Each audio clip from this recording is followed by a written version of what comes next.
Bienvenidos a Corresponsales, el programa de France 24 que los invita a dar una vuelta al mundo de la mano de nuestra red de periodistas. Soy Pedro Nelson Ruiz y comenzamos en Siria, donde se cumple un mes desde la caída del régimen de Bashar al-Assad a manos de los grupos islamistas radicales encabezados por el Hayat Tahrir al-Sham. Ahora en el país rige un gobierno de transición y sus líderes aseguran que la organización de nuevas elecciones les tomará cerca de 4 años.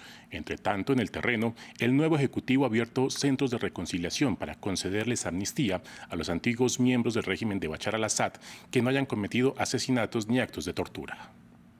Primeros amaneceres del 2025 en Siria y para estos hombres quizás la oportunidad de escribir un nuevo capítulo.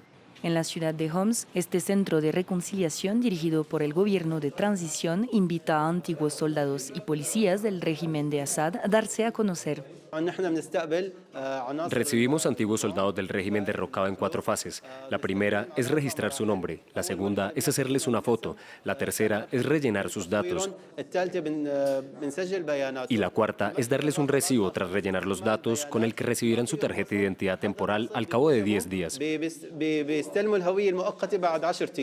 En tiempos de Bashar al-Assad, la mayoría de los hombres en edad de combatir tenían que alistarse por un periodo mínimo de 18 meses, a menudo mucho más. Entonces renunciaban a su documento de identidad civil y recibían en su lugar un documento militar. Decenas de miles de antiguos miembros de las fuerzas de seguridad sirias acuden ahora a estos centros, principalmente para recuperar una existencia administrativa civil y unos papeles que les permitan trabajar o circular libremente. El otro objetivo que persigue el nuevo gobierno es recuperar sus armas, con relativo éxito hasta ahora. El índice de entrega es muy bajo. Les pedimos que entreguen sus armas para evitar el caos y los problemas legales.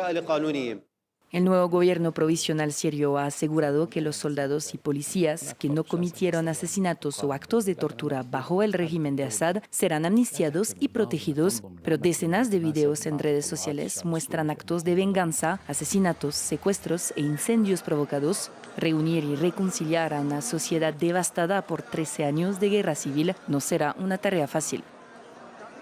Ahora pasamos a Ucrania a conocer uno de los símbolos de la cultura de ese país, la pisanka. Se trata de la tradición de dibujar con cera sobre los huevos de Pascua.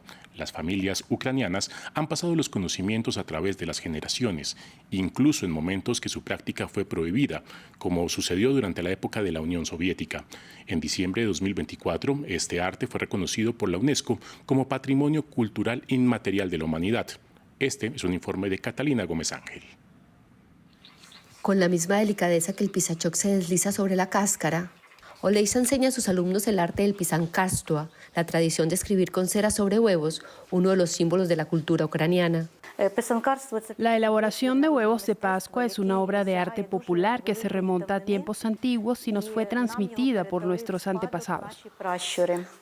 Aunque en la actualidad están relacionados con la Pascua, los pisankis se hacían mucho antes de que Ucrania adoptara el cristianismo.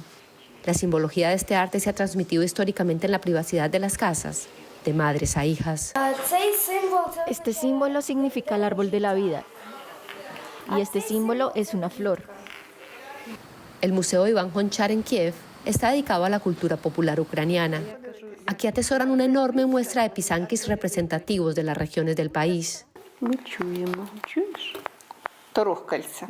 Estas 150 piezas acaban de incorporarse a la colección que desde el comienzo de la invasión está protegida en un lugar seguro, tal como se ocultó cada pisanka en tiempos de la Unión Soviética, cuando su práctica fue prohibida.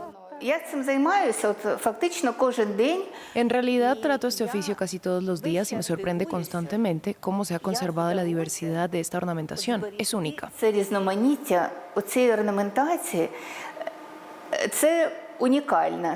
Soya es una reconocida maestra de este arte.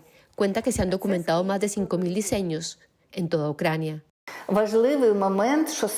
punto importante es que se trata de una pisanka ucraniana. La presentamos como ucraniana porque no nos equivocamos y no nos inclinamos por el huevo decorado, que es lo sagrado. De regreso en el colegio, los cortes eléctricos hacen que las niñas trabajen a la luz de la vela, como sus ancestros, que también creían que hay que pedirle a la pisanka un deseo. No tengo casi ninguno, excepto que se acabe la guerra. Un deseo que no es ajeno para los niños y las niñas de Ucrania. En Chad, el país sigue enfrentándose a importantes desafíos que han persistido durante la transición política iniciada en 2021. En primer plano está la crisis de seguridad, en particular en la región del lago Chad, donde opera el grupo terrorista Boko Haram. Este es un informe de Harold Girard. El Haji Limani solía trabajar como pescador en la región del lago Chad, pero hace 7 años tuvo que huir de la violencia del grupo yihadista Boko Haram. Ahora vive en la capital de Chad, Yamena, pero todavía se aferra a la esperanza de volver a su pueblo. Sigue cada actualización del ejército esperando el día en que sea seguro regresar. En las zonas de guerra la gente pierde la vida y resulta herida todos los días. Por eso huimos de la región. Sin embargo, últimamente el gobierno ha hecho esfuerzos para que la zona sea algo más segura que antes. En Yamena, ahora vende pescado y gana mucho menos dinero que antes como pescador.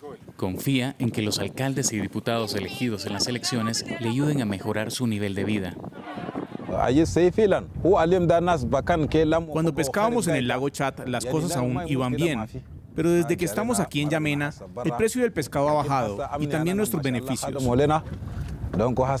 Realmente necesitamos gente que pueda ayudarnos a reconstruir un negocio estable aquí. Miles de chadianos también han visto cómo se reducía todos los parámetros de su calidad de vida debido a las sucesivas crisis de seguridad que se han desarrollado a lo largo de las fronteras de Chad con Sudán y la República Centroafricana, y los recordatorios de la inestabilidad siguen llegando. Muchos de los desplazados que esperaban a que terminaran los disturbios en Yamena y en otros lugares vieron frustradas sus esperanzas de mejora cuando Boko Haram lanzó otra gran ofensiva a finales de octubre. En las posiciones de primera línea del ejército chadiano reinaba una sensación de rutina. Parecía que estaban en una gran ciudad, completamente seguros. Esto es lo que permitió a Boko Haram lanzar un poderoso ataque para recordarle al mundo que siguen siendo una amenaza. Sin embargo, hay atisbos de mejora. Boko Haram se ha debilitado desde sus primeros ataques en Chad en 2015, pero los avances en la ofensiva militar contra el grupo han sido irregulares. Todavía opera en partes de Níger, Nigeria y Camerún, y la perspectiva de su resurgimiento debilita la capacidad de las comunidades para planificar su futuro. Continuamos ahora en Italia, donde el gobierno refuerza las medidas de seguridad previo a la celebración del jubileo. Las autoridades anunciaron que obligarán a los propietarios de viviendas para alquileres de corto plazo a comprobar la identidad de los inquilinos en persona. Esta decisión tendrá un impacto en el sector del alojamiento no hotelero, donde la práctica de realizar registros independientes utilizando cajas de seguridad es común. Veamos el siguiente informe de Natalia Mendoza.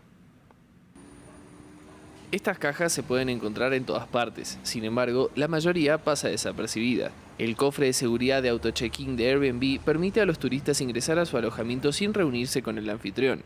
Al abrirlos con un código digital, los huéspedes encuentran las llaves de su casa de vacaciones, práctica que el Ministerio del Interior italiano busca regular. Un aviso que prohíbe el check-in remoto para alquileres temporales es la primera medida, decisión que los administradores de propiedades locales, como Carmela, consideran polémica. Puedes alquilar un coche con identificación remota, también puedes abrir una cuenta bancaria o incluso interactuar con la administración pública gracias a la identificación remota. Entonces, si es posible para todos estos sectores, no entendemos por qué está prohibido para los alquileres turísticos. Fueron prohibidas por motivos de seguridad relacionados con la expansión de este tipo de alojamientos. En Roma, más de 25.000 propiedades figuran ahora en plataformas como Airbnb, lo que ha tenido un profundo impacto en el mercado inmobiliario local. Cada vez hay menos propiedades disponibles en el mercado de alquiler. Esto se debe a que muchos pisos se han convertido en alojamientos turísticos, bed and breakfast o casas de vacaciones, y esta escasez de alojamiento ha hecho subir automáticamente los precios de los alquileres. Como resultado, muchas familias han abandonado la ciudad porque no pueden llegar a fin de mes debido al costo de la vivienda. Entre 2019 y 2023 hubo 5.000 viviendas menos en Roma alquiladas con contratos a largo plazo. Normalmente se trata de contratos para familias o estudiantes para la totalidad de sus años universitarios. Algunos grupos de residentes locales protestan contra este fenómeno y piden mayores restricciones al alojamiento de turistas. Se estima que 50.000 familias enfrentan desafíos para obtener acceso al alojamiento en la capital italiana. En España, la empresa de reparto a domicilio Globo anunció que contratará a sus repartidores que siempre han sido trabajadores independientes. Pese a que esto, en teoría, supone más derechos laborales como vacaciones pagas o bajas médicas retribuidas, existe preocupación entre los trabajadores que desconocen las condiciones que tendrán estos contratos, pero sobre todo entre miles de migrantes que trabajan sin papeles gracias a cuentas realquiladas. Marina Colorado, desde Madrid, nos trae la historia.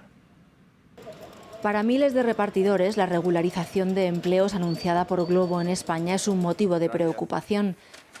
Santiago llegó de Venezuela hace 4 meses y, como para cientos de sus compatriotas, su única vía para trabajar, por ahora, es ser rider. Esta es como que la forma más fácil para las personas inmigrantes que llegan de otros países a trabajar acá. Y bueno, eso es por lo que actualmente lo estoy haciendo, hasta que bueno, se me pueda activar mi permiso, pueda trabajar legalmente pero es muy desgastante el trabajo porque tienes que trabajar prácticamente todo el día y no es seguro que te caigan pedidos. Él trabaja con una cuenta que le alquila a otra persona, con papeles, que se lleva entre el 20 y el 25% de sus ingresos. Pese al desgaste, defiende el modelo de repartidor autónomo actual. Al momento de pasar a contratar esa cantidad de personas, muchas cuentas van a dejar de funcionar, por lo cual también puede que haya un colapso en tema de pedidos, que no hay repartidores, porque muchos no están dispuestos a trabajar en estas condiciones, pues. Precisamente asegurarse de que las condiciones de estos contratos sean justas es lo que hace Fernando, que lleva 6 años trabajando para Globo y forma parte del comité de empresa. El contrato obviamente es el primer paso necesario para trabajar con derechos, pero no es suficiente. ¿El salario cuál va a ser? El horario, la antigüedad, las cotizaciones, qué convenio, qué tipo de contrato, queda todo por preguntar. Algunas de las respuestas las tiene esta especialista en derecho laboral. Es decir, si acreditamos que hay una relación laboral estable desde una fecha anterior, sí que los tribunales vienen obligando al reconocimiento de la antigüedad desde el primer día, ¿no? Por entender que hay un vínculo constante y que la empresa se ha beneficiado de nuestro esfuerzo desde ese momento. A la espera de más detalles, Santiago seguirá repartiendo cada día, cruzando los dedos para que su residencia y permiso laboral lleguen antes que la regularización de repartidores que le dejaría sin trabajo.